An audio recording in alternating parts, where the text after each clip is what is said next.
Hello everyone, मी आज तुमच्यासोबत share करते आहे ओल्या मुगाची उसळ, जी आपण एकदम हेल्दी आणि टेस्टी बनवूया, जी तुम्हाला नक्कीच खूप आवडेल.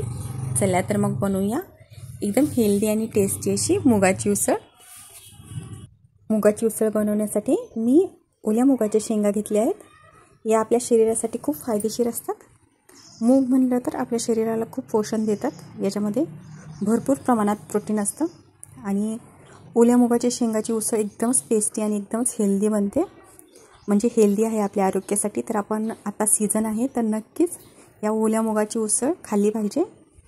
आणि या ओल्या मुगामध्ये ना भरपूर प्रमाणात vitamin A, vitamin B, vitamin C आणि ईचं पण प्रमाण भरपूर असतं.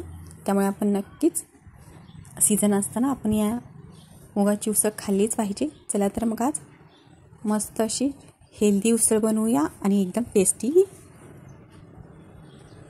मी सगळ्या शेंगा सोलून घेतल्या आहेत. तर वाटीभर आपले मूग तयार झाले आहेत.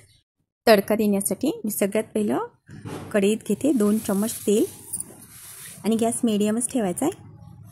तेल गरम झालं आहे. याच्यात मी टाकून घेते अर्धा चम्मच जिरे आणि अर्धा चम्मच मोहरी. जिरे मोहरी तडतडली छान. याच्यामध्ये मी टाकून घेते 2 काड्या कढीपत्ता.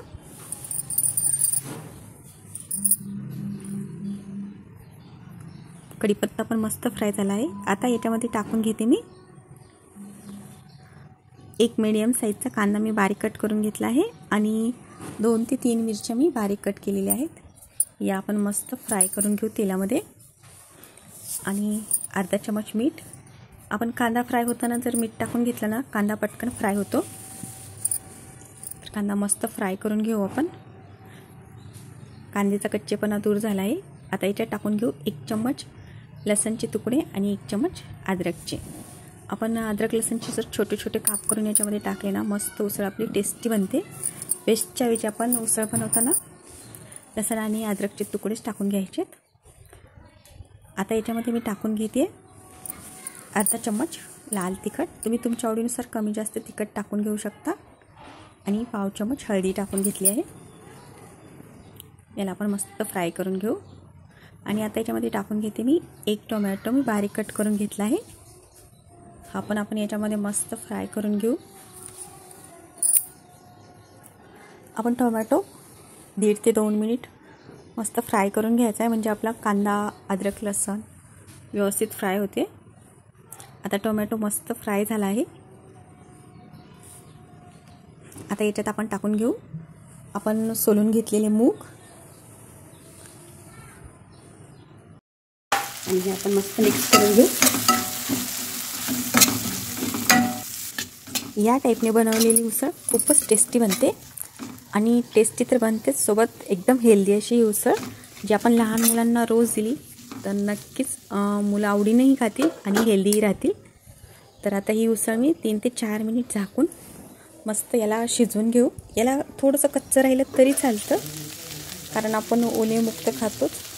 आणि याला थोडंसं कच्चं राहिलं तर नक्कीच हेल्दी राहते हे उसळ. तर मी थोडी कच्चीच ठेवत आहे. 3 ते 4 मिनिट फक्त वाफवून घेतली आहे. तर एकदम छान अशी ही उसळ तयार आहे. दिसायला पण सुंदर दिसते. आता मी याच्यावर टाकून घेते बारीक कट केलेली कोथिंबीर. तर आता ही पण आपण मिक्स करून घेऊ.